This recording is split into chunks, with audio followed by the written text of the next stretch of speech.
Tadabbur Al-Quran kelima, Surat Al-Ikhlas ayat 1 dan Surat Al-Baqarah ayat 163. A'udzu billahi minasyaitonir rajim. Bismillahirrahmanirrahim. Qul huwallahu ahad wa ilahukum ilahu wahid la ilaha illa huwar rahmanur rahim. Katakanlah, dialah Allah yang Maha Esa, dan Tuhanmu adalah Tuhan yang Maha Esa. Tidak ada Tuhan melainkan Dia yang Maha Pemurah lagi Maha Penyayang.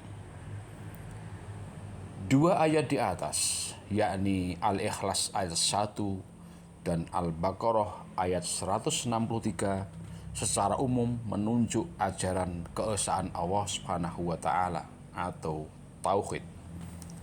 Keesaan Allah Subhanahu wa Ta'ala yang dimaksudkan itu mencakup keesaan zat, keesaan sifat, keesaan perbuatan, serta keesaan beribadah. Sementara ada pendapat yang menyatakan bahwa ayat 1 surat Al-Ikhlas dan ayat 163 surat Al-Baqarah di atas hanya menunjuk akan keesaan zat. Pada Al-Ikhlas ayat 1 dikatakan bahwa Allah itu ahad.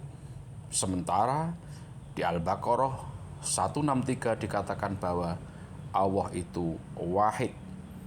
Keduanya diterjemahkan dengan Esa dalam bahasa Indonesia. Terjemahan Inggris untuk ahad adalah one, the one. Untuk wahid juga diterjemahkan one God. Sementara itu, para teolog Muslim membedakan makna keesaan Allah Subhanahu wa Ta'ala dengan menggunakan kata ahad dan wahid. Secara spesifik, dua kata itu mendeskripsikan keesaan zat Allah Subhanahu wa Ta'ala yang disebut dengan tauhid zat. Tauhid zat merupakan tahapan pertama tauhid yang berarti keyakinan akan keesaan zat Allah Subhanahu wa Ta'ala. Zat Allah tidak berbilang dan tidak menerima dualisme yang tidak memiliki sepadan dan serupa. Tauhid zat ada dua makna. Salah satunya adalah simbol atau basit dan tidak memiliki bagian yang disebut dengan ahadiyah zat. Dan lainnya adalah tidak memiliki padanan dan serupa yang disebut dengan wahdaniyat zat. Surat Al-Ikhlas ayat 1 itu menunjuk ahadiyah zat, disebut juga dengan tauhid ahadi. Sementara surat Al-Baqarah ayat 163 menunjuk wahdaniyat zat, disebut juga tauhid wahidi. Ahadiyah zat artinya bahwa zat Allah itu simbol atau basit dan tidak tersusun. Dengan kata lain, tauhid ahadi berarti menafikan segala bentuk susunan rasional, luar dan khayalan dari Allah Subhanahu wa Ta'ala, serta menetapkan wujudnya yang basit atau tidak tersusun untuk Allah Subhanahu wa Ta'ala. Untuk mempermudah pemahaman, saya beri contoh sederhana. Manusia itu satu, tetapi satunya tidak sama dengan satu atau ahadnya Allah Subhanahu wa Ta'ala. Manusia itu satu, tapi tersusun dari sekian bagian tubuh. Ada kepala, tangan, kaki, jantung, darah, dan lain sebagainya. Dengan itu, yang disebut manusia, hidupnya tergantung pada bagian-bagian tubuhnya itu. Mustahil satu ahadnya zat Allah seperti manusia dan lain-lainnya. Sebab jika demikian, Allah Subhanahu wa Ta'ala tergantung pada bagian-bagiannya itu. Kalau Allah tergantung, berarti lemah. Lemah atau kelemahan itu bukan atribut Tuhan. lemah dan tergantung adalah atribut makhluk. Tuhan tidak sama dengan makhluk.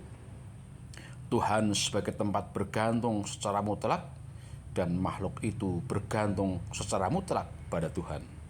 Kalau tidak seperti itu, berarti absurd. Kepercayaan bahwa Tuhan punya tangan dan anggota tubuh lainnya dalam makna bagian zat Allah itu absurd. Maha suci Allah dari yang demikian. Tauhid wahidi atau wahdaniyah zat berarti bahwa Allah Subhanahu wa Ta'ala itu tidak ada sesuatu pun yang sepadan dengannya. Dua Tuhan itu mustahil. Kalau dipercayai ada dua Tuhan, berarti itu bukan Tuhan. Mengapa? Karena yang satu membatasi yang lain. Sesuatu yang dibatasi berarti terbatas. Sesuatu yang terbatas pada hakikatnya berarti lemah. Keduanya yang dipercaya sebagai Tuhan itu lemah karena saling membatasi. Berarti keduanya bukan Tuhan, tapi dipercaya sebagai Tuhan.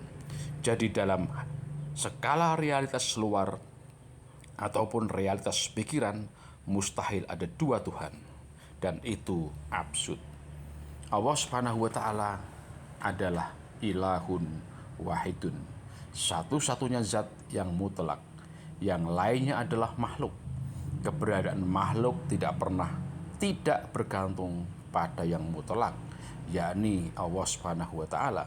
Semuanya adalah manifestasi keberadaannya.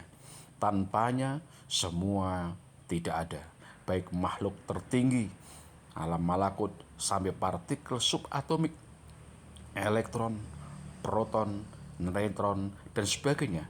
Tiada wujud baginya kecuali merupakan perwujudannya. Segalanya adalah manifestasi keberadaannya. Yang ada hanya Dia. Selamat bertadabbur Al-Quran. Wassalam.